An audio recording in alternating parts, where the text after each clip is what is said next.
আপনারা সবাই কেমন আছেন? আশা করি ভালো আছেন। আপনাদের দোয়া ইনশাআল্লাহ আমরাও ভালো আছি। আজ আপনাদের যে বিষয়ে কথা বলবো তো সেটা হচ্ছে দেখেন আমরা এক কালারের ড্রেস বানাইছি। আমাদের এই ড্রেসটা কে দিয়েছে, মূলত আমাদের কেমন লাগতেছে সেই বিষয়ে কথা বলবো আপনাদের সাথে। তো এই ড্রেসটা মূলত কে দিয়েছে আপু, আপনি বলেন। আমার আমার প্রাণপ্রিয় কলিজার বোন, অথবা বলতে পারেন যে আমার মানে একদম যাকে আপনারা কে আকাশ নামে চিনেন, যার সাথে আমি প্রতিনিয়ত ফাইটিং করি, ঠিক আছে, সেই আকাশ বৃষ্টিকে এবং তার জানো মিথিলাকে এই 3 পিসগুলা গিফট করেছে। বলেন তো কেমন লাগতেছে? Same dress. সেম। তো এ বিষয়ে কথা বলার জন্য আপনারাও যারা আসলে ক্লোজ ফ্রেন্ড আছেন, বান্ধবী আছেন, একদম ঘনিষ্ঠ, আপনারা চাইলে আমাদের মতো রকমের এক কালারের ড্রেস নিতে পারেন।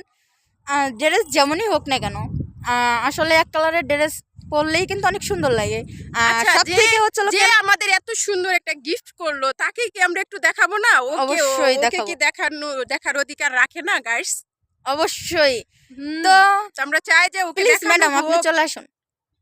আচ্ছা, ক্যামেরার সামনে যেহেতু যেতে হবে, একটু সাজুগুজু করে নেই, ঠিক আছে ম্যাডাম? আপনারা আপনি অবশ্যই কথা এমনি বলেন। সুন্দর, আমি জানি আমার হিরো আকাশ এমনিতেই সুন্দর, ওর জন্য কত মেয়েরা পাগল, আপনারা তো জানেনই না।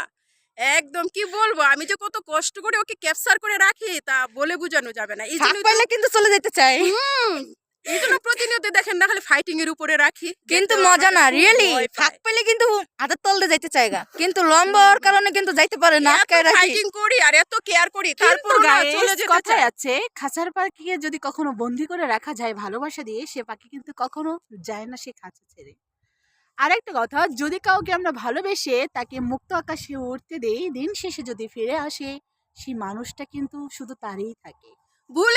ভুলেও না পাখিকে কখনোই ছেড়ে দিবেন না, কারণ পাখি যতই ঠিক থাকুক না কেন, কোথাও না কোথাও থেকে একটা গুলি এসে তার গায়ে লাগতেই পারে, কোনো গ্যারান্টি নাই। অতএব ভুলেও কখনো যে যাকে ভালোবাসেন, যে যাকে আপন জন, কখনোই ছেড়ে দিবেন না, সবসময় হাতের মুঠোই ধরে রাখার চেষ্টা করবেন। আচ্ছা, আমি একটা কথা বলতে চাই। সেটা হচ্ছে জানি না কে কিভাবে নেবে, তবে আমি আমার ভিডিও অনেকেই দেখেন, আমার মুখে যা আসে আমি তাই বলে দেই, কারণ আমার মনের ভিতরে কিছু রাখতে চাই না। এখন এই বিষয়টা অতটাও খারাপ কি না ভালো আমি জানি না, তবে আমি বলতে চাচ্ছি আর কি। বললো যে ভালোবাসা দিয়ে আটকায় রাখা যায়। রাস্তার যে কুকুরগুলা দেখবেন, ওদের বাসায় এত খাবার দিবেন, যারা কুকুর পালেন বা ডল আর কি, তো যারা পালেন আর কি, তারা কিন্তু ভালো করে জানেন যে ওরা ফাঁক পাইলেই কিন্তু একটুও মিস করে না। ফাঁক পাইলে সুখে সুখে চলে যাবে। ইয়েস।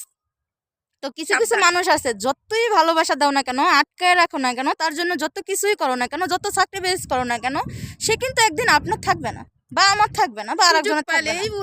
কারণ মানুষ হচ্ছে কুত্তা, যে তারও কিন্তু মায়া দয়া আছে, সেও কিন্তু পোষ মানে, কিন্তু আমি আপনারা কেউই কিন্তু পোষ মানি না, হয় না। ফাঁক পেলেই কিন্তু আরেক জায়গায় চলে যায়। কিন্তু সেই মানুষটার জন্য দিন রাত যদি এক করেও ফেলান, সে মানুষটা কিন্তু আপনার থাকবে না, কারণ আপনার থেকে বেটার কারোর পাইছে। শেষ পর্যায়ে কি করবে, পরবর্তীতে আপনার কাছেই চলে আসবে বেহায়ের মতো। তো এই জন্যই বলছি, আমার জানু বলছে ভালোবাসা দিয়ে আটকায় রাখার জন্য, তাই আমি এই কথাগুলো বলছি। যদি কারোর কষ্ট লেগে থাকে, আর আমার কথার ভিতরে যদি ভুল হয়ে থাকে, ক্ষমার দৃষ্টিতে দেখবেন। তো আজ ছিল আমাদের এই ভিডিওটা। ওয়েট, মাঝখানে আমার জানো ছোট্ট করে একটা উত্তর দেই। সে যে কারণটা দেখাইছে, যুক্তিটা দেখিয়েছে, ঠিক আছে, যথার্থ।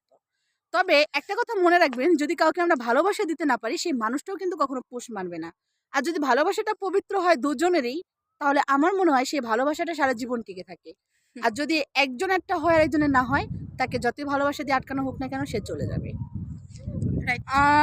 যাই হোক, আমি আর কথা বাড়াবো না, আর ভিডিওটা অনেক বড় হয়ে গেছে। ভালোবাসা কখনোই টিকে না, এটাই বাস্তব। আর দুই তরফাও যদি ভালোবাসা হয়, যে থাকার সে এমনি থাকবে, আর যে না থাকার সে কিন্তু থাকবে না। যতই ভালোবাসা দেন না কেন, ও তো ভালোবাসার মর্যাদাই বুঝে না, মূল্যটাই বুঝে না, তাহলে আপনাকে কেয়ার কিভাবে করবে, ভালো কিভাবে বাসবে? সে মূল্যটা বুঝে বলেই তো। ওকে ফাইন গাইস, আমি একটু আসতেছি। এই দেখছেন, ফাঁকি দিয়ে চলে গেছে। সুযোগ পাওয়া মানে ফাঁকি দেওয়া।